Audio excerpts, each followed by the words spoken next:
For a sociology student like you sitting in on this deep dive today, I really want you to walk up to the mental whiteboard of your foundational economics classes and just wipe it completely clean. Yeah, just erase the whole thing. Right. Erase everything you thought you knew about the structural formation of marriage. Because the old, revered economic theory of comparative advantage in household formation, well, it is officially dead. It is completely defunct. It is no longer a functioning framework for understanding modern domestic partnerships, like at all. No, and the collapse of that theoretical framework under the weight of modern data is, frankly, profound. Yeah. The traditional models we relied on for decades essentially viewed the household as this perfectly rational machine. But we are looking at empirical evidence proving that this machine is systematically failing to update its processing when the external inputs change. So let's frame this through the lens of systems architecture, right? Historically, economists and sociologists basically treated the household as a highly optimized joint venture. Exactly, a joint venture. Two people come together, pool their resources, and they divide the labor to maximize the total output of the household. So one person specializes in the labor market to generate revenue, and the other specializes in home production. And just to clarify, home production is just the technical term for the daily grind. You know, cooking, cleaning, keeping the physical infrastructure of the family running. Right, the chores.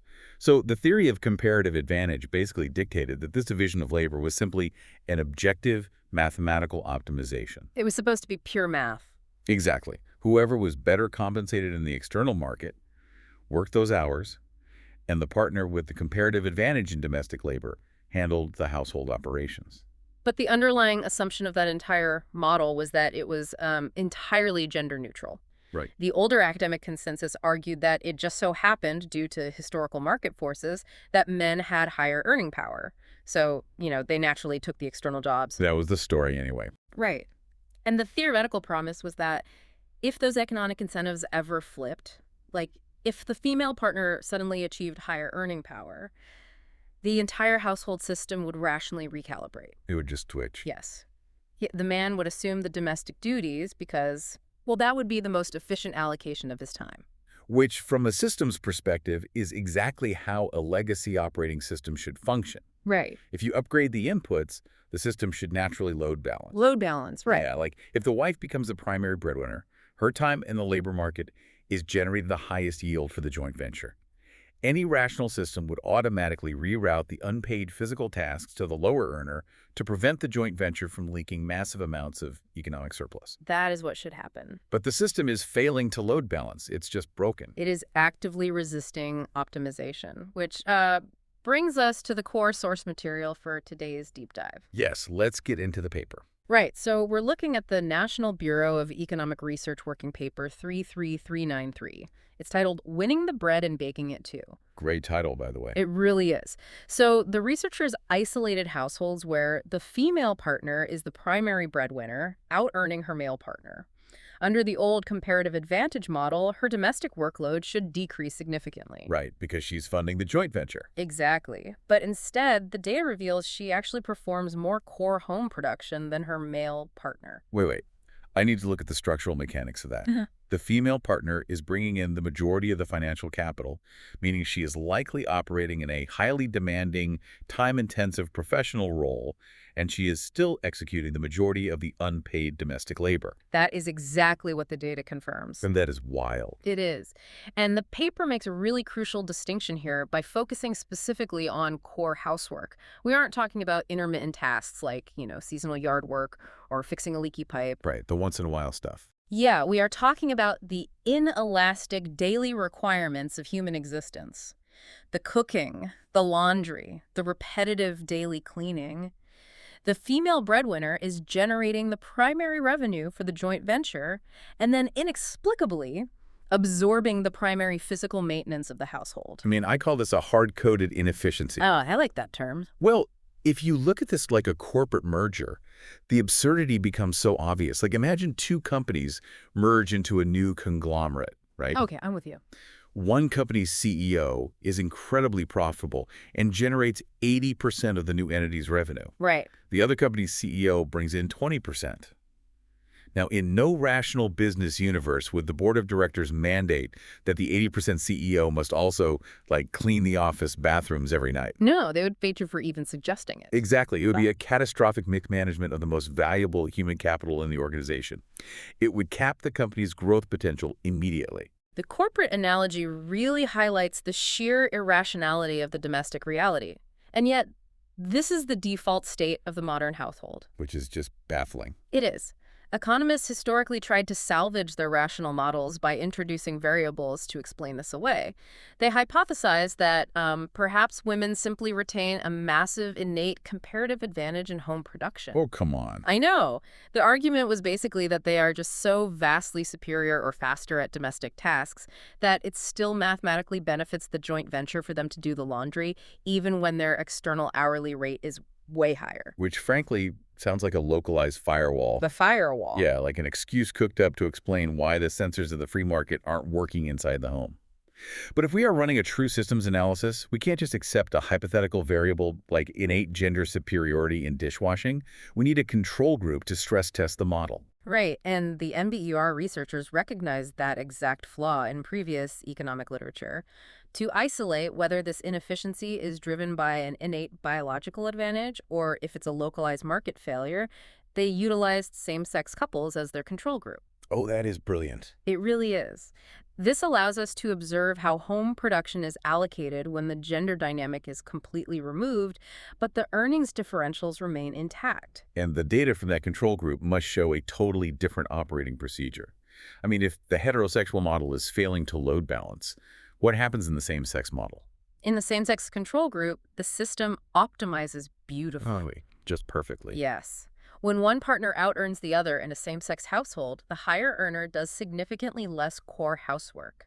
The lower earner absorbs the domestic labor exactly as the theory of comparative advantage predicts. Wow. Yeah, the economic sensors are working perfectly in those households. This basically proves that specialization within heterosexual households is absolutely not gender neutral.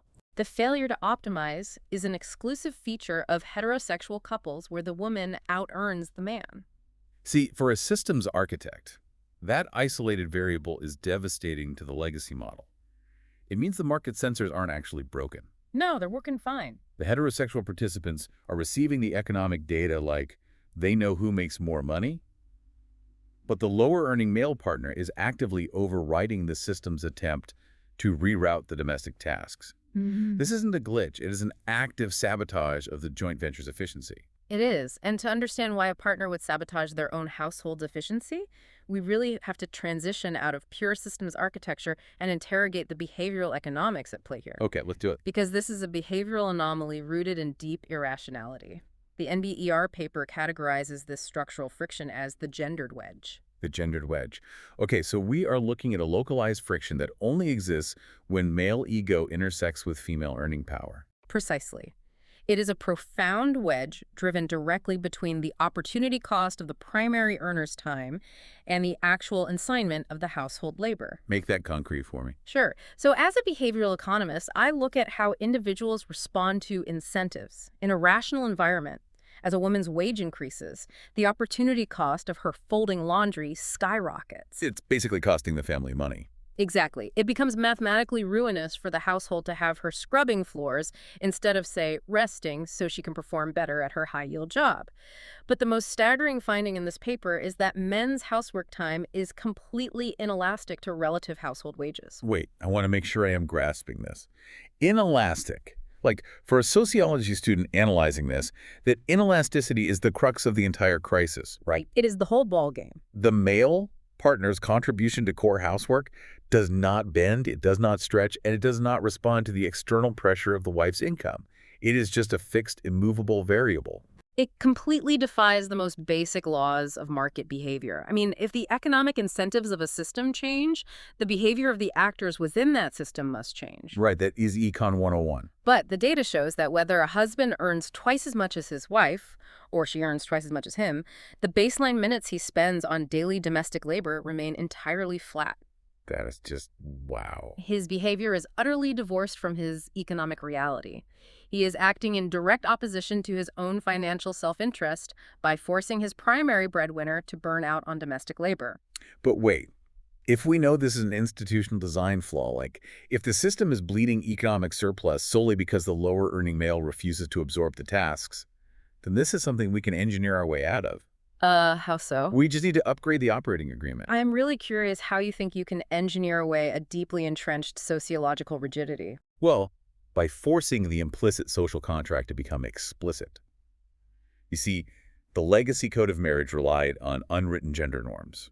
But if that legacy code is crashing the modern household, you just treat the marriage like the contractual business merger it actually is. A business merger. Okay. Yeah, and we were already seeing this trend, right?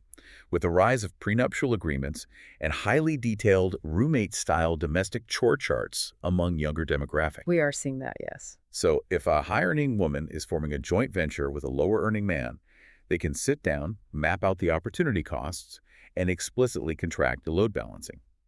You override the gendered wedge by legally or contractually binding the lower earner to the domestic management. You bypass the ego with a clear, enforceable spreadsheet. See, I have to stop you there because the behavioral data completely undermines that architectural approach. Really? Yes. You cannot patch human ego with a contract. But the math is so clear. It doesn't matter. A contract relies on both parties acting rationally to preserve the agreement. But the inelasticity of the male partner isn't a result of him misunderstanding the terms of the merger. He knows she makes more. Exactly. He hasn't simply forgotten that his wife has a higher hourly rate. His refusal to load balance is a psychological defense mechanism. But a spreadsheet doesn't care about a defense mechanism. I mean, the math is the math. Sure, but human beings do not live in spreadsheets. For many men operating under traditional sociological frameworks, a female partner out-earning them is already interpreted as a massive threat to their masculine identity. Right. To then mandate, via contract, that they must assume the quote-unquote women's work of cooking and cleaning, well, that only compounds the identity threat. It makes it worse. Much worse. In fact, what the paper actually suggests is that the female breadwinner often ends up doing more chores as a form of compensatory behavior. Wait, compensatory behavior? Yeah, she is subconsciously trying to perform traditional femininity in the domestic sphere to sort of soothe the male ego that was bruised in the financial sphere. Wow. So a contractual chore chart doesn't fix that. It just puts the identity threat in writing, which likely accelerates the friction. Okay, so if behavioral rigidities make it impossible to explicitly contract our way out of this inefficiency, the entire structural integrity of the modern marriage model is compromised. Yes, it is. The high-earning female CEO of this joint venture is just going to keep cleaning the bathrooms until the operation goes bankrupt. And the operation is already going bankrupt. That is the macro-level fallout the NBER researchers identified. High-earning women are highly rational actors. They are looking at this legacy system, doing the math, and making the only logical choice available to them. Which is what? They're opting out of the market entirely. Because the joint venture offers a negative return on investment. If a woman is generating the financial capital, and the gendered wedge guarantees she will also have to perform the core domestic labor, the relationship operates at a net loss for her. She is sacrificing her surplus. Let's focus on that concept of surplus for a second. In economic terms, the surplus of a household is the total joy, wealth, time, and ease generated by the union. The whole reason you merge in the first place. Right. The fundamental purpose of forming a joint venture is that the combined entity generates more surplus than the two individuals could alone. But the data reveals that couples where women out-earn men experience a significantly lower overall surplus. They're literally losing out. Yes. The friction of the gendered wedge destroys the efficiency gains of the partnership. So she would mathematically have more free time, less stress, and greater wealth if she simply remained single, kept her capital, and, just hired external domestic help. Exactly. The heterosexual marriage model under these current conditions is essentially a structurally bad deal for a high-earning woman. Which is why the data provides a microfounded explanation for a massive global macro trend. We are seeing a steady, precipitous drop in marriage rates globally, specifically correlated with the rise of female earning power. It's all connected. It is. It isn't just that women no longer need men financially, which was the older, simpler sociological theory. It is that the inelasticity of male home production has made marriage a hostile environment for female breadwinners. Mm-hmm. The failure of the male partner to adapt to modern wages is directly driving down the rate of household formation. I have to challenge the actual mechanism of that failure, though. Okay, how so? Well, as a systems analyst, I have to ask if the drop in marriage rates is truly caused by the physical execution of domestic labor, like the literal vacuuming and dishwashing, or if it is caused by the broader, abstract cultural resentment of a woman out-earning a man. Ah, I see what you're saying. Right. Are these marriages failing to form because the man literally won't do the laundry? Or are they failing to form because society simply hasn't evolved past the stigma of a female breadwinner? Yeah. We need to isolate whether the friction is in physical chores or just the abstract psychology. And the methodology the researchers use to answer that exact question is, honestly, the most elegant part of the paper. What do they do? To isolate whether the marriage rates are dropping because of abstract wage stigma or the literal allocation of chores, they analyzed data from U.S. immigrants. They didn't just look at American couples in a vacuum. They traced the origin codes of these domestic behaviors. By tracing the origin codes, you mean they looked at the cultural norms of the specific countries these immigrants originated from? They went much deeper than just general cultural attitudes. They utilized international time use surveys to measure the actual physical allocation of core housework in those specific source countries. So measuring the literal minutes spent on chores. Yes. They quantified exactly how many minutes men and women spend on domestic labor in those origin cultures.